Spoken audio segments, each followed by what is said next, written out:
নমস্কার দর্শক বন্ধু।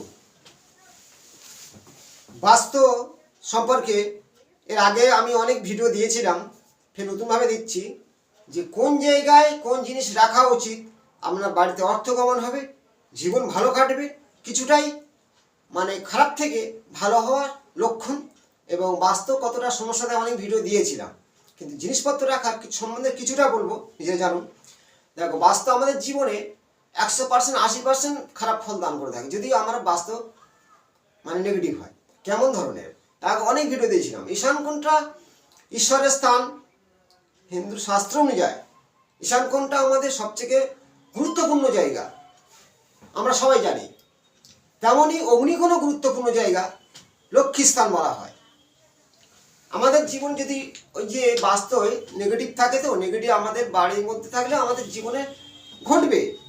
হাত ভালো আছে, চাট ভালো আছে, তা ভালো হচ্ছে না। অনেকে হাতের রেখা খুব ভালো আছে, তার ফলছে না, বাস্তু ডিস্টার্ব আছে। যেমন বাস্তু সিংহাকার বাস্তু, বর্গাকার বাস্তু, ঢোলমুখী বাস্তু, বাস্তু অনেক ব্যাপার আছে। কিছু আমি আজ তথ্য দেবো, পত্রিকা শেয়ার করবেন, যে আপনার কিছু অর্থ প্রবেশ হবে, কিছুটা ভালো থাকবেন, কোন জায়গায় কোন জিনিস রাখতে পারবেন, রাখলে ভালো হবে, একটু সরিয়ে দেওয়া।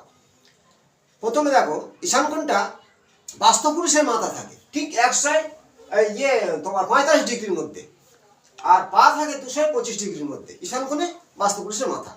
তাহলে আমরা মাথায় যদি একটা বোঝা নিয়ে থাকি, আমাদের মাথায় চাপ থাকবে।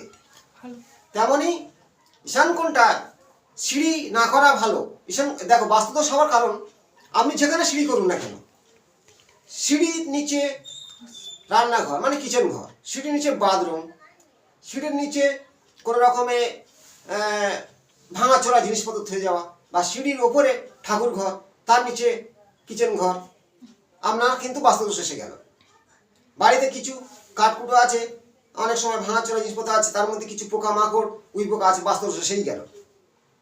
বাস্তুদোষে অনেক রকম কারণ আছে, কিন্তু ঈশান কোণে সিঁড়ি করা উচিত নয়। কোন জায়গায়? ঈশান কোণে। বাদ বাকি সব জায়গায় সিঁড়ি চলে, কিন্তু সিঁড়ির নিচে কিচেন ঘর, পায়খানা, বাথরুম কোনো রকম চলবে না, এটা সাবধানে থাকবে, আমরা কিন্তু সমস্যা ঘটবে। তেমনই অগ্নিকোণে কোনো রকম জলের ব্যবস্থা করা যায় না, ব্যবসা করলে ডুবে যাবে। অনেক ভিডিও করেছি। নারীদের ক্ষেত্রে বিবাহ জীবন সমস্যা হবে, বিবাহ জীবনে তার বিয়ে হচ্ছে না, বা বিয়ে হয়ে সন্তান হচ্ছে না, এগুলো ঘটতেই থাকবে। একাধিক নারীদের অপারেশন চালাবে, জরায়ু কেটে দিতে পারে, পুরুষদের ক্ষেত্রে ধ্বজভঙ্গ হতে পারে।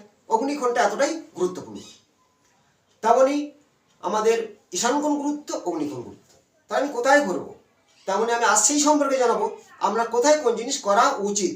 এই ভিডিওটা লাস্ট পর্যন্ত দেখবেন, আপনার বাস্তু নিজে থেকে ঠিক করে নিতে পারবেন। প্রথম দেখো, প্রত্যেকটা গ্রহ আমাদের উপর প্রভাব ফেলে।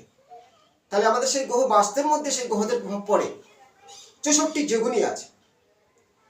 তেমনই বাস্তুর মধ্যে সেই আমাদের যে কুলু দেবতা, যে যে দেবতার ভালোবাসি, অবশ্যই তার সেটাই সেই স্থান, তার উল্টো দিকে গেছে ক্ষতি হবে। যেমন আমি অনেক বাড়িতে গিয়ে দেখেছি যে অগ্নিকোণে ঠাকুর ঘর আছে, অ্যাক্সিডেন্ট, দুর্ঘটনা হয়েছে, বা নৈরিত কোণে ঠাকুর ঘর আছে, বিপরীত ফল দান করছে। এই ধরনের করা উচিত নয়। তাই কোথায় করা উচিত সেই সম্পর্কে জানুন।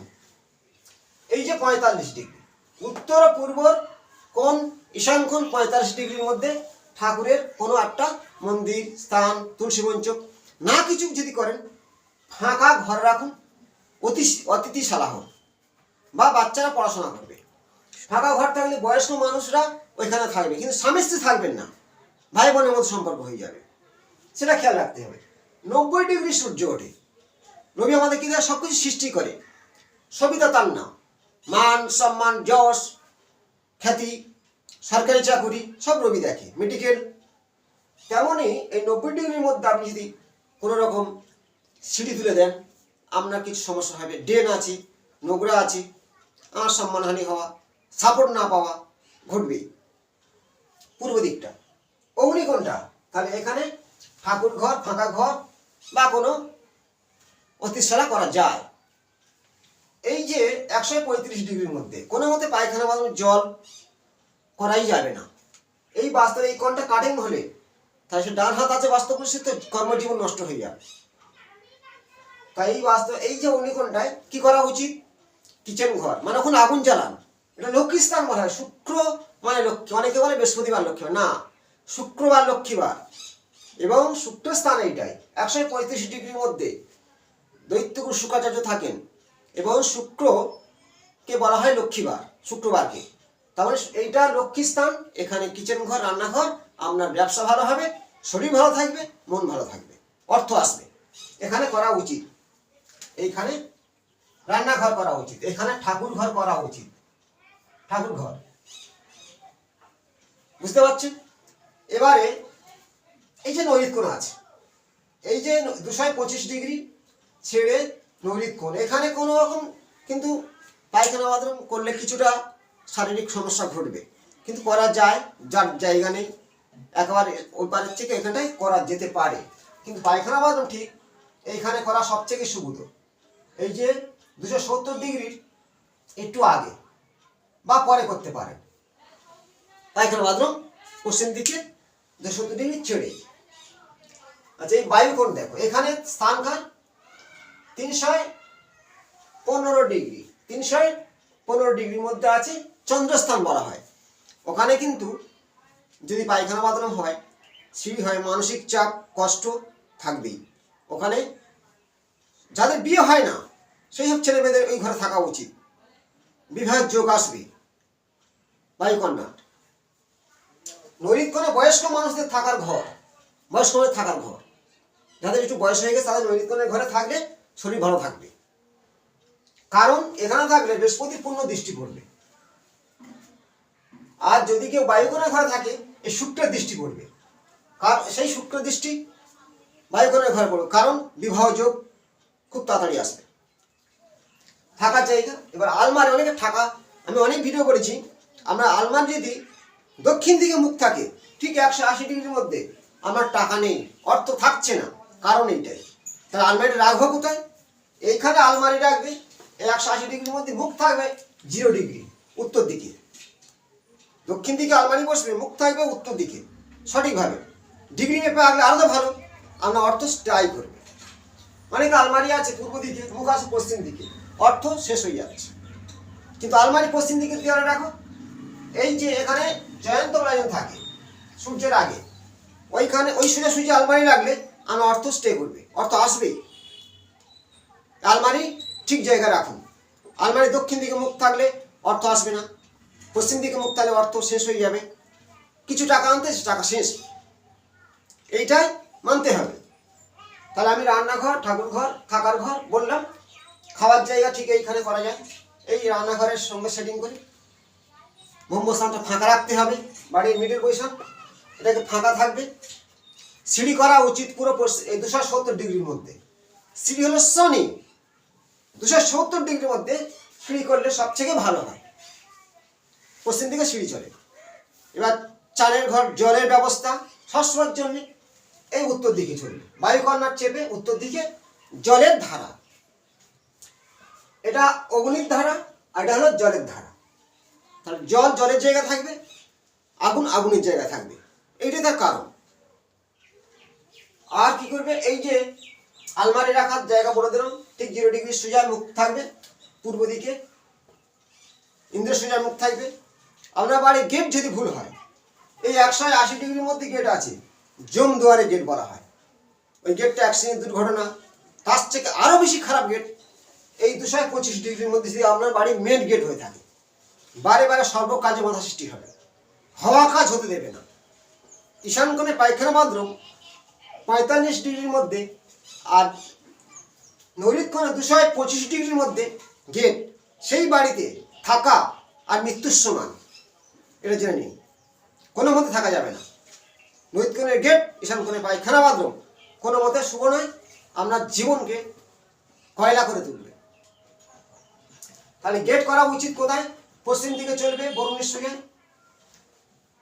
পূর্ব দিকে চলবে ইন্দ্রের সোজায়, আর সবথেকে ভালো গেট হবে উত্তর দিকে 0 ডিগ্রি গেট। আপনার বাড়িতে অর্থ প্রবেশ করবে, মূল গেট। এই ধরনের বাস্তু মেনে বাস্তু করুন। এবং বাস্তুর মধ্যে আমাদের বেশি নেগেটিভ পায়খানা বাথরুম, কারণ এর যে একটা দুর্গন্ধি গ্যাস, তো এটা হচ্ছে বাড়ির মধ্যে নেগেটিভ হাওয়া ছড়ায়, এটা মূল কারণ। আর বাস্তু শাস্ত্র অনুযায়ী ঈশ্বরের স্থান ঈশান কোণ, এখানে কোনো মতে করা উচিত নয়। আর অগ্নিকোণে আগুনই বিপরীত শক্তি জল, তার ওখানে করা উচিত না। তার পশ্চিম দিকে আমার জায়গা নেই, ডিগ্রি মাপার দরকারে পশ্চিম দিকে করুন, সমস্যা আসবে না। দক্ষিণ দিকে কোনো মতে 180 ডিগ্রি থেকে 135 ডিগ্রি 90 ডিগ্রি এখন বাথরুম চলে না, আগুনের স্থান। আর ঈশানকোণটা হল ঈশ্বরের স্থান। যেসব বাড়িতে ঈশানকোণ পায়খানা বাথরুম আছে, তো বেশিরভাগ ক্যান্সার, প্যারালাইস, হার্ট সমস্যা আসতেই চলেছে, ঘর ঘরে সে যাচ্ছে, কারণ এটা বাস্তুদোষ। সিঁড়ি, মানুষের মুখ ভার হয়ে থাকা, সমস্যা হওয়া, মাথায় একটা চাপ নিয়ে ভার নিয়ে ঘুরছে, ঈশানকোণে সিঁড়ি করলে এই ধরনের ঘটনা ঘটে। সিঁড়ি করার নিয়ম পশ্চিম দিকে। এমনি পৃথিবীর ভার একটু দেখবে ঢাল মতো আছে, উত্তর পূর্ব মেরু পৃথিবীর কাত খেয়ে থাকে। তাহলে আমরা পৃথিবীর ছাদে বাস করি, সেই গ্রহর প্রভাব আমাদের উপরে পড়তে শুরু করে। তেমনই আমাদের কোন জায়গায় কোন জিনিস রাখা উচিত সেই নিয়ে মানলে আমাদের যথেষ্ট ভালো দিন কাটবে। আরও কিছু সূর্যের রং বলি। যদি কোনো জাতকের ধরো 8-এর ডেটে জন্ম বা 17 তারিখে জন্ম, মানে সংখ্যায় 8 আসে যাবে, তারা যদি পূর্ব দিকে বাড়ির কালার নীল রং থাকে, সেই ঘরে সে ঘুমায়, তার সমস্যা আসবে, বারে সমস্যা আসবে। কারোর 1-এর ডেটে জন্ম 10, 1 এই ধরনের মানে সংখ্যাতত্ত্বের মধ্যে 1 আসবে, সে রবি বলা হয়। 1 মানে রবি, সে পশ্চিম দিকের ঘরে ঘুমাচ্ছে, অত পশ্চিম দিকে লাল রং করে রেখেছে, তার জীবনে সমস্যা আসবে। রং এতটাই গুরুত্বপূর্ণ। বাস্তবে আমাদের কিন্তু অনেক বড় একটা সাবজেক্ট। আমি এর আগে অনেক ভিডিওতে বলেছি যে বাস্তু ঠিক রাখুন, হাত যতটাই খারাপ হোক, চার যত খারাপ হোক, আমরা জীবনে ভালো ঘটতেই শুরু হবে। আর বাস্তবের মধ্যে কোনো রকম নেগেটিভ ছড়াবেন না, সুগন্ধি ব্যবহার করবেন, ভাঙাচোর রাখবেন না, পরিষ্কার পরিচ্ছন্ন। রং কোন দিকে করা উচিত আগে ভিডিও দিয়েছি, আবার একদিন কোনো ভিডিওতে জানাবো কোন দিকে রং করা উচিত। ভালো থাকবেন, নমস্কার।